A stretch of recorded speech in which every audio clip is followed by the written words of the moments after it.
Assalamualaikum warahmatullahi wabarakatuh. Di sini saya ingin memperkenalkan diri saya terlebih dahulu. Oke, jadi nama saya adalah Fancas Asidiki. Saya mengambil Fakultas Ilmu Komputer dan Desain, jurusan Desain Komunikasi Visual. Dan alhamdulillahnya sekarang saya sudah sampai semester 6. Jadi saya nggak mau berlama-lama lagi. Saya ingin menjelaskan apa itu metodologi penelitian. Jadi ada beberapa pengertian. Yang pertama ada metode ilmiah. Jadi ada beberapa, yaitu satu, metode ilmiah. Jadi apa itu metode ilmiah? Metode ilmiah merupakan prosedur dalam mendapatkan pengetahuan yang disebut ilmu, dan tidak semuanya itu dapat disebut ilmu. Metodologi merupakan suatu pengkajian dalam mempelajari peraturan dalam metode ilmiah. Proses kegiatan ilmiah dimulai ketika manusia mengamati sesuatu dengan memperhatikan objek tersebut. Penalaran ilmiah dapat pada hakikatnya adalah merupakan gabungan dari penalaran deduktif dan penalaran induktif. Penalaran deduktif terkait dengan rasionalisme, yaitu pengetahuan yang mengandalkan rasio sebagai sumber kebenaran. Sedangkan penalaran induktif terkait dengan empirisme, yaitu penalaran yang mengandalkan pengalaman manusia sebagai sumber kebenaran. Dan yang kedua adalah budaya visual.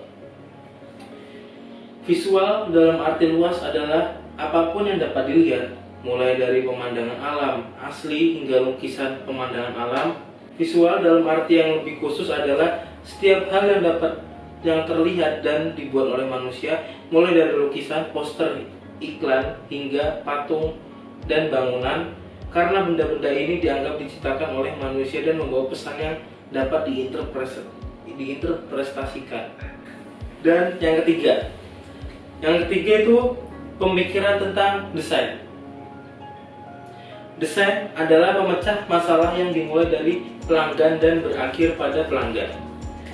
Berfungsi sebagai inisiasi perubahan pada hal-hal buatan manusia dan merupakan inovasi yang mengubah ide menjadi informasi melalui simulasi. Desain sebagai pemecah masalah enggan melihat dan mengkaji fenomena yang terjadi dari masyarakat, akan mengkerucut pada permasalahan yang akan dipecahkan melalui desain. Sedikit perbedaan dengan seni yang merupakan pengejawatahan dan cita-cita, ide atau ungkapan rasa dari seniman.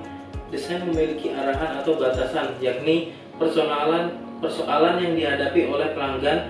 Dalam hal ini bukan hanya pelanggan perorangan, melainkan juga komunitas, institusi, bahkan negara.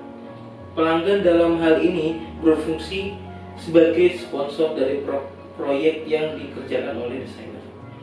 Inisiasi perubahan pada hal-hal buatan manusia dilakukan dengan mempelajari wujud produk-produk sejenis yang sudah ada atau sudah dibuat sebelumnya. Dalam hal ini, desain menciptakan sesuatu yang baru yang dapat memecahkan masalah berdasarkan analisis terhadap produk-produk yang sudah pernah dibuat. Desain merupakan simulasi dari benda yang akan diproduksi. Simulasi ini dapat beberapa kali dilakukan dengan memperhitungkan sebagai pengujian hingga mendekati benda sebenarnya. Prinsip yang dapat dianut pada desain cetakan adalah sebuah kesalahan akan berlipat sesuai jumlah yang dicetak. Dalam keilmuan desain visual permasalahannya adalah bagaimana menyampaikan pesan utama melalui visual, karena sifat gambar yang sangat segera. Gambar menyampaikan pesan dengan cepat, gambar mewakili 1000 kata, gambar dapat memiliki berbagai makna. Gambar dalam suatu iklan memiliki fungsi persuasi. Tampilan gambar yang mendekati kenyataan makin memudahkan persuasi kepada masyarakat. Gambar bukan hanya representasi produk, tetapi juga figur yang memperagakan pesan-kesan iklan juga akan membuatnya menjadi makin membujuk.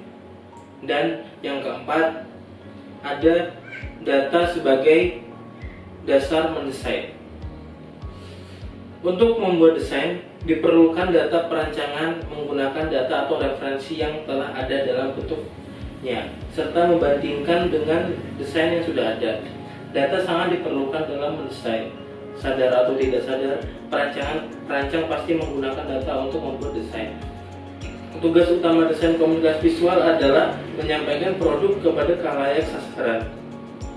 Produk ini diolah menjadi sebuah pesan yang akan disampaikan melalui media desain seperti iklan, game, animasi, komik, buku, dan aplikasi, dan masih banyak yang lainnya.